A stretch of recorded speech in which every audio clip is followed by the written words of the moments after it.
Good morning. I'm Alisa Z. You're listening to the Sunday edition. And a lot of folks were thinking, well, last weekend was Memorial Day, which it was. And that's an appropriate time to pause and honor our veterans. In my book, I say every day is an appropriate day to pause and honor our veterans. I've got a couple of veterans in the studio with me right now, and I say thank you both for your service. And to all who serve, whether on the home front, doing what needs to be done here, or serving in our actual military forces, I am grateful because otherwise we wouldn't be able to sit here on this Sunday morning, the day before D-Day, actually, and be chatting. I'm joined in the studio by Rich Lalonde. Good morning, Rich. Good morning, Elise. And Great to be here. I'm so glad you are. And Dave Lalonde. Good morning. Good morning. All right, brothers, cousins, aunts, uncles, what are Well, you? we're brothers. I'm often referred to as his father, but we're actually brothers. Yeah. But you look younger than he does. It's not television. I can say anything right. I want. Isn't that right? That's correct. All right. Now, I know by day you're superheroes out at Summit Place Kia, but in your alter egos, there's a lot of fabulous charity work that you do. So we're going to talk about something I had never heard of before I got an email from one of our partners in crime here at CBS Radio, Larry Olek, and he said, do you think this would be a good topic of conversation? And I said, I've never heard of this.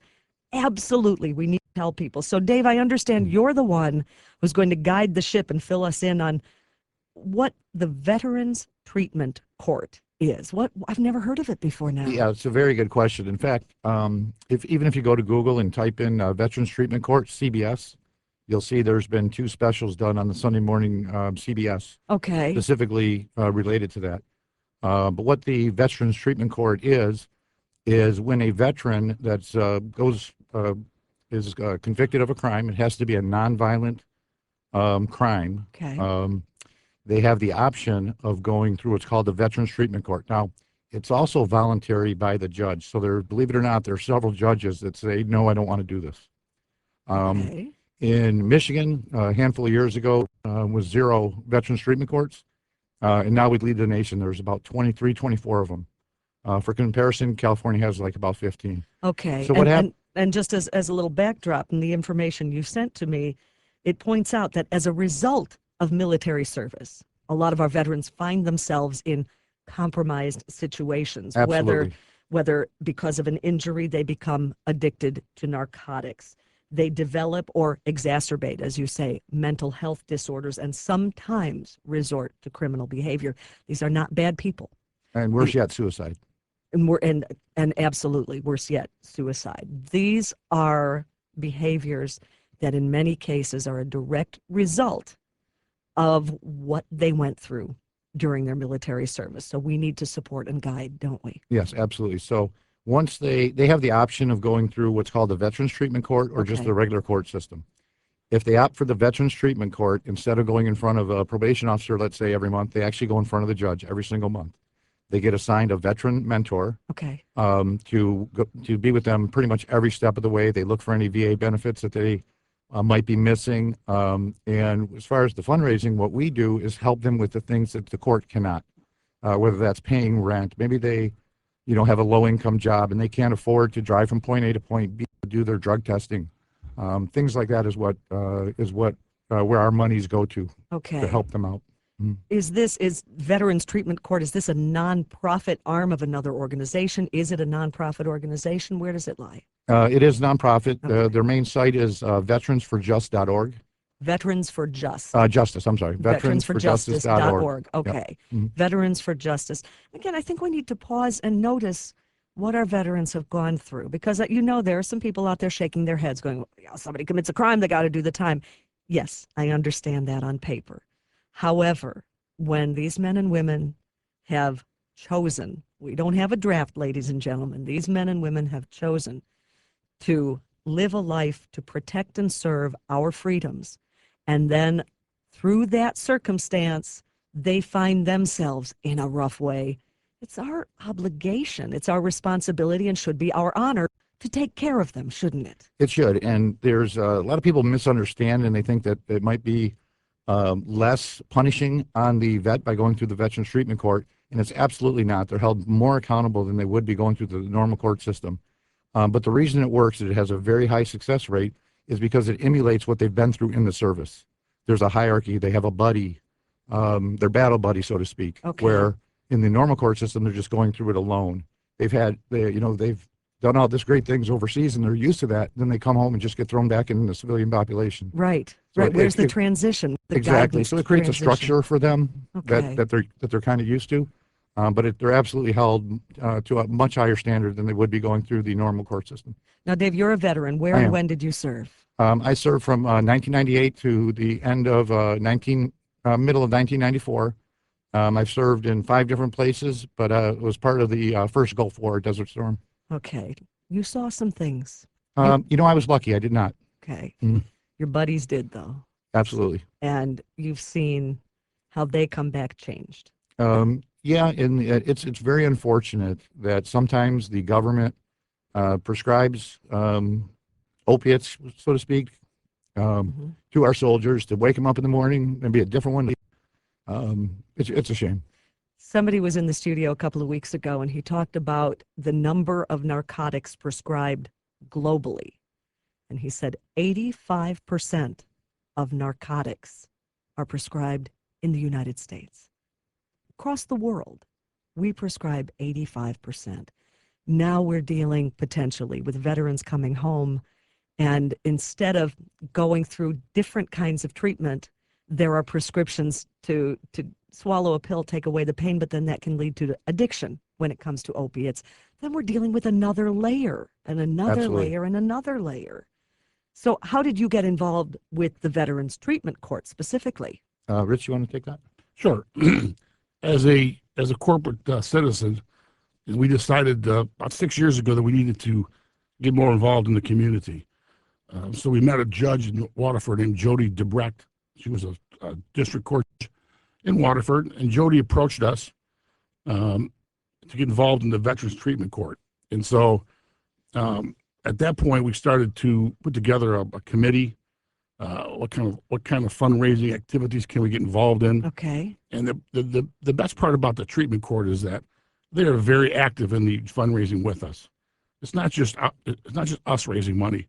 All the veterans, all the mentors, the judges, some of the hierarchy of the political systems in Oakland County and Macomb County, they're all very, very active, and it's a great organization. So we said, you know what? Just writing a check's not good enough. Anybody can write a check. Right. And we said, you know what we're going to do? We're going to get more involved.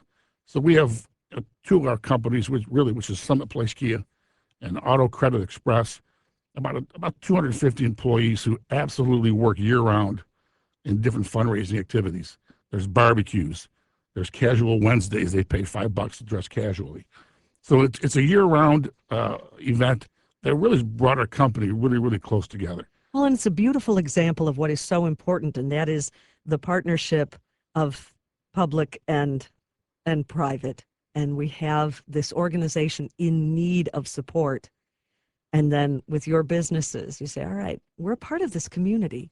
These veterans are our brothers, our neighbors, our customers. We need to work together to support them. And it's a beautiful effort. You're to be congratulated on that. Well, thank you. But again, it's an honor to be able to do it. We're fat, so we have a lot of muscle in the business community. He just flexed when he did that. We can reach out to our vendors, our customers, and once we mention that we're involved with the veterans, nothing else needs to be said. And as it should be, times are very different than when we were kids. Your handler here is much younger than I am. But when we were kids, we saw our friends coming home from Vietnam, and they were not treated with the dignity and respect they deserved. They were not embraced as our heroes. They were brought home and spat upon. So grateful to know that now, at least, that mindset has changed. And my friends all know I'm a big proponent of saying you do not have to love the war to embrace the warrior. Our veterans are protecting and serving our freedoms, good, bad, or indifferent. We are here in the United States of America, and I choose to not live anywhere else. Well said. So there we sit, and I'm grateful for people like you gentlemen who support everything that we're able to go out and do in our day-to-day. So thank you for that. Our pleasure. Now, there's some fun coming up pretty soon. I am There is? not a golfer, but I keep thinking I should attend one of these golf outings because they look like so much fun. Nobody would want me on their team because I've never even held a golf club. Look at me, I'm holding like a baseball bat. I've never even had a golf club in my hand. But these are great fundraisers, aren't they? They are. Can you hold a sledgehammer or a hammer? I can hold a hammer. I don't think I've ever held a sledgehammer. Wait a minute. I did a Habitat for Humanity event and I held a sledgehammer. I didn't use it, but I held it. Yeah, Let me screw in with the screwdriver. That was all I was allowed to do. we're having a small fundraiser at the Lake Orion Jubilee Carnival that's coming up, Uh-huh. and Someplace Kia Rich is bringing over a car a day, and we're removing rid of the all the fluids. And for a small donation, you can sledgehammer, hammer, and just beat the crap out of it. So, Boy, talk about getting your aggressions out, huh? so That would that's really be fun. I'm not telling you who I'm thinking about right now as I say that out loud. I'm not a violent person, but that does sound like fun. it is fun. Yeah, but the real big event is coming up on July 17th, and that's our annual golf outing. Okay. And by the way, if you don't play golf, you can always attend the wine tasting party. Oh, there's that. So a lot of the participants come as couples. One plays golf, one goes to the wine tasting. And my wife is in charge of the wine tasting. Believe me, she does a fantastic job with the wine. So you can always enjoy that. We've got we've been told it's one of the better golf outings that people have come to. Really. And this is July 17th.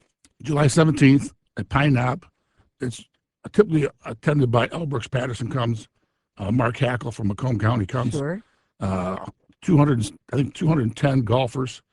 We have Really? afterwards. We have a silent auction. Okay. It's a fantastic time. Are you allowed to reveal any of the items in the silent You auction? know what? We always our friends at AE Jewelers always donated a very nice.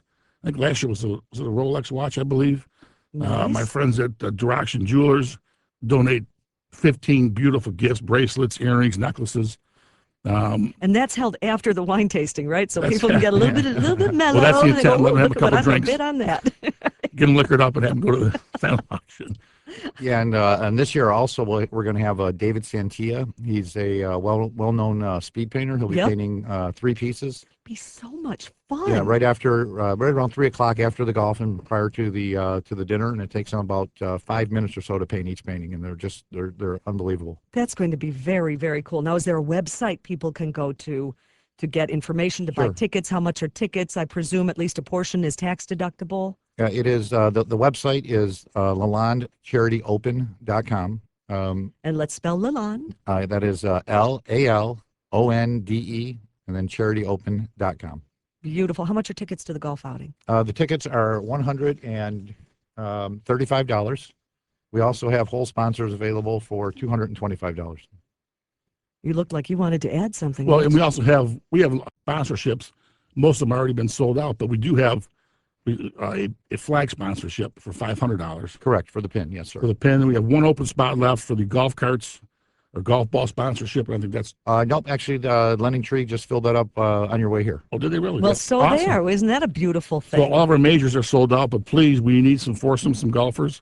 You can attend just dinner for like For less. $75. Yeah. Yeah, I think it's Or wine tasting, but just come out and join us and have a great time.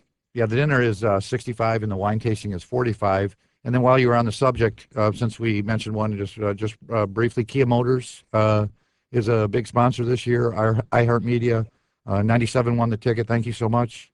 An Enterprise Rent-A-Car, and then a developer, Encore of Deer Hill Villas. Say that That was 10 tough times to- yeah, fast. Say no that kidding, 10 huh? times fast. And just to remind people, the Veterans Treatment Court is looking to help address the underlying issues of what our veterans go through when they come home. The program requires each veteran to do drug and alcohol tests at least 3 times a week while they're in the program, get treatment for substance abuse or alcohol abuse, get their treatment for mental health disorders, get treatment by the Veterans Administration Hospital or community sources. The bottom line is, with each veteran assigned a mentor and a guide, the goal is to treat the whole human being, not just say we're locking you away.